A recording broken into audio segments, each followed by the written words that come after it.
what I want to talk about now is quantifying things and how this can help you with the home buying and home selling, but most of the home buying process.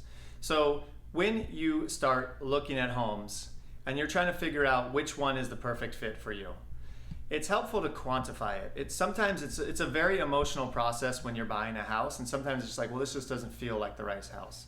This one doesn't feel right. This one feels pretty good, but it's not quite right. It helps if you actually then say, okay, well, how can we quantify that rather than just relying on feelings? Feelings are extremely important throughout the process, but when you start comparing one house to the next, if it's just like, well, this one just feels a little better, or this one feels not quite as good, it's best to try to figure out why that is, because then we can help continue to get better and better at finding you the perfect fit. So let me give you an example of that. On a scale of 1 to 10, how important is a large backyard to you? You said this house feels better versus this house, and you identified having a large backyard as one of the things you want the most or need the most in a home. So what does this one feel like on a scale of 1 to 10? That's an 8. Okay, great. What does this house feel like on a scale of 1 to 10 as far as the backyard is concerned? Well, that's a 4. Okay, that's a big difference. Now we can look at, is it because of the physical layout? Is it because of the square footage size? Is it because of what backs up to the backyard? What is it that makes this one an 8 where this one is only a 4?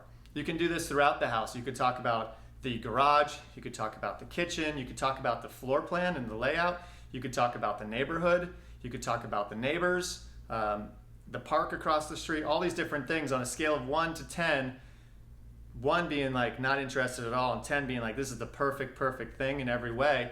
Where does it fall on this scale so that you can continue to get more clarity as to why you're deciding homes are or are not the right fit for you.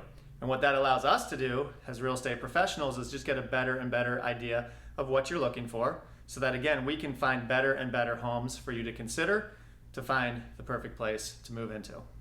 Another thing you want to do is quantify the repairs that are associated with the house. Okay, you may go into a house even prior to making an offer on it and just say, oh, this is going to take too much work, right? Well, what does that mean? What does too much work mean? How much do you think this will cost? And what specifically are you thinking will take too much work? What items? And let's itemize those and do a best guess on how much that would cost. For example, working with buyers, you'll have people who look at a roof, it's the same roof, and someone may estimate that roof costs $2,000 to fix, and someone may estimate that roof costs $20,000 to fix. There's a big difference there. But until we figure out what you're thinking and how much you're thinking that roof will cost, and you really think, how much am I thinking that roof costs, and what is too much work? Is there a number? So for example, if you think, oh, there's $50,000 worth of work in this house, but then we hire an expert who comes through and shows that it's only $10,000 worth of work, right? Is that something you're okay with? Is $50,000 too much and $10,000 is something you would consider? What if we can get the seller or someone else to contribute towards that $10,000 and maybe you don't have to pay anything towards the needed repairs? Is that still too much work for you to physically do it after the fact? So is it a money thing? Is it a time thing? Is it both?